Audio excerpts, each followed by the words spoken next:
लोग कहते हैं ना मेरे पितृ नाराज हैं, या लोगों को पता ही नहीं लगता कि पितृदेव क्या होते हैं। देवियों सज्जनों, पूर्व में हमने जो भी अपने जीवन में अच्छा बुरा किया है, इस जीवन में वो अक्षरशः प्रमाण के साथ में घटित होता है।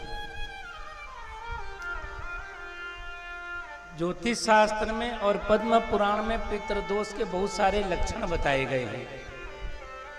अब जिस घर में दिन रात लड़ाई झगड़ा होता रहे, कोई किसी की बात मानने के लिए तैयार नहीं है, तो आप समझ लीजिए कि पितृदोष लगा हुआ है।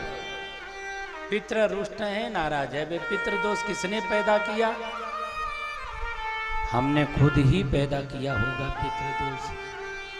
अपने आप पितृदोष बनता नहीं देवियों सज्जनों, हमारे ही किए हुए कर्मों का फल पितृदोष के रूप में आता है। घर में पागलपन हो, सनक जाने की बीमारी हो, ये छोटे बड़ों का सम्मान न कर रहे हो, आराम से भी बात करने का समय हो तो जोर जोर से चिल्ला चिल्ला करके बात करें, लड़ाई जैसी स्थिति बन जाए। घर में जितना मर्जी धन कमा के ले आओ, बरकत नहीं पड़ रहा है।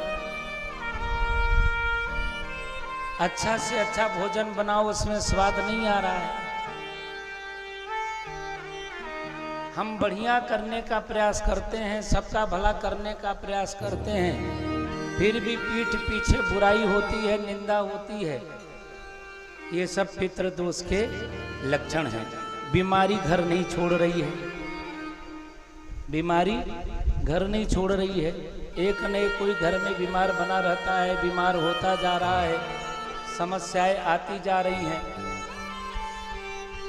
कुटुंब में, परिवार में कोई न कोई माइंड से डिस्टर्ब है।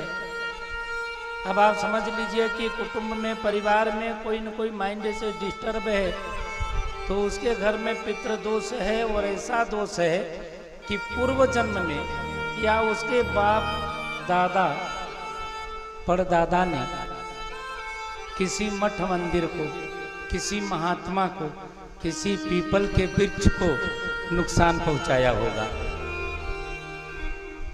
समझ रहे? मंदिर गिरा दिया होगा, मूर्ति का नुकसान कर दिया होगा, कोई साधु महात्मा को लगा दिया होगा। होता है ना, बड़े बाहुबल होता है तो महात्माओं के ऊपर भी हाथ साफ कर दें, दो चार पटाखा रख दें। वैसा रख करके लोग अपने आप को सोचते हैं कि मैंने देखा, इसको सबक सिखा दिया। अपमान कर दें, अनादर कर दें। तो जो है ज्योतिष शास्त्र में ये जो है पितृदोष के प्रमुख प्रमुख लक्षण बताए हुए हैं। ऐसी परिस्थितियों में अब मान लीजिए मंदिर के पुजारी को, कई लोगों की खुंदक होती है कि मंदिर का पुजारी बड़ा खराब है, इसको ठीक करना है। अब मंदिर के पुजारी को सबक सिखाने लग जाओ तो मंदिर के पुजारी को मंदिर से पूजा करने के लिए हटा दो, उसको बदलवा दो, उसको परेशान कर दो, उसको तकलीफ दो। अभी तो नहीं, लेकिन उसका दोष अभी मिलेगा, नहीं तो आपके बच्चों में, परिवार में मिलेगा। वो आपके कुल में आएगा, आपके कुल में, आपके परिवार में ये दोष पितृ दोष के रूप में प्रकट होगा। तो मठ मंदिर के पुजारी, महात्मा, साधु, पंडित, इन सब लोगों को कष्ट देने का दोष मनुष्य के जीवन में आता ही आता है। व्यक्ति के जीवन में कांति फीकी रहती है। समझ रहे हैं? तो पितृदोष के ढेर सारे लक्षण हैं मेरे पास में। अब हमने आपको बड़ी बड़ी बात बता दी। हम लोग तो दूसरों में दोष ढूंढते रहते हैं, लेकिन ये दोष कुल के हैं, अपने दोष हैं। अब आप कहो कि ये दोष कैसे आया? मान लीजिए किसी ने